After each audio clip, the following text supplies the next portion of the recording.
સુરત એસઓજીની ટીમે ઓડિશાની ટ્રેન મારફતે સુરતમાં ઘુસાડવામાં આવતો 21 કિલો વધુના ગાંજાના જથ્થા સાથે મહિલા સહિત 3 આરોપીઓને ઝડપી પાડી લાખોની મત્તા કબજે કરી હતી।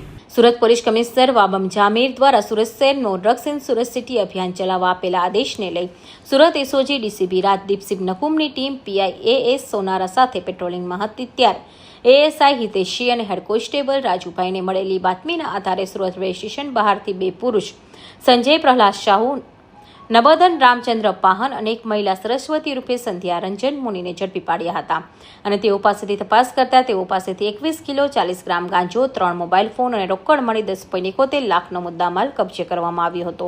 ड्रग्स इन सूरत सिटी अंतर्गत एसओजी ने यस्टरडे एक बड़ी रेड की है। भुवनेश्वर से आती ट्रेन में से टोटल 21 किलो 40 ग्राम गांजा जिसकी कीमत है 10,71,000 इसको पकड़ लिया है। 3 आरोपियों जो उड़ीसा के उनको भी पकड़ लिया है। ये लोग की एमओ ये थी कि ये लोग मुसाफिर के स्वांग में आते थे और ट्रैवलिंग बैग में गांजा लेके आते थे। एसओजी को इन्फॉर्मेशन थी, एसओजी ने रेड की, उनको पकड़ा और महिदरपुरा पुलिस स्टेशन में एनडीपीएस का गुना दाखिल।